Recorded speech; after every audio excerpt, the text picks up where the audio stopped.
ஐ am Arun Gandhi. குவியை பற்றி சொல்லணுன்னா, நான் ஃபஸ்ட்டு மே மந்த் தான் ஸ்டார்ட் பண்ணேன்.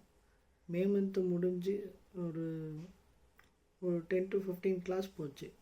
அப்போ கூட நான் கொஞ்சம் ஸ்லோவாக தான் இருந்தேன். ஆனால் அதுக்கப்புறமும் நான் கொஞ்சம் ஸ்பீடப் ஆகிறதுக்கு அவங்க ஹெல்ப் பண்ணாங்க.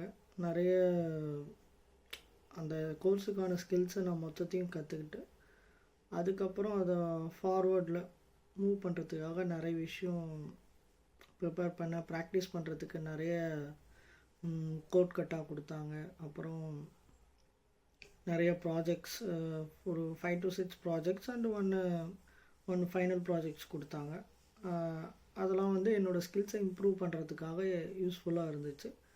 அதுக்கப்புறம் இன்னமும் எனக்கு சப்போர்ட், இப்போ என்ன டவுட்டாக இருந்தாலும் சரி, ஒரு பிளேஸ்மெண்ட்டுக்கு எப்படி ப்ரிப்பேர் பண்ணணும், ஜாப் இன்டர்வியூக்கெலாம் எப்படி ப்ரிப்பேர் பண்ணணும், மார்க் இன்டர்வியூ, அதெல்லாம் எனக்கு இன்னமும் சப்போர்ட் கொடுத்துக்கிட்டே இருக்காங்க.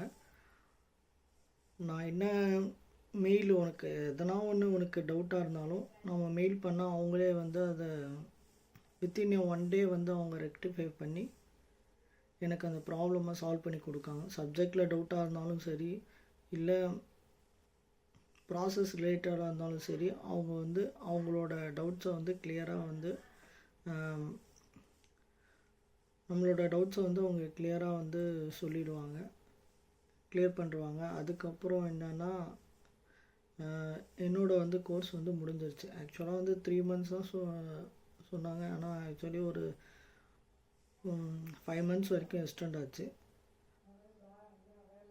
அதுக்கப்புறம் என்னோடய கோர்ஸ் முடிஞ்ச உடனே நிறைய கோர்ஸ் நடக்கும்போதே நிறைய டெஸ்ட்டு அந்த மாதிரி அந்த டாபிக்ஸ் ரிலேட்டடான டெஸ்ட்டு அந்த மாதிரிலாம் வச்சாங்க. அப்புறம் கடைசியாக குமுலேட்டிவ் டெஸ்ட் வச்சாங்க. அந்த குமுலேட்டிவ் டெஸ்ட்டையும் நான் நல்லா ப்ரிப்பேர் பண்ணி நல்ல பர்சன்டேஜ் எடுத்தேன்.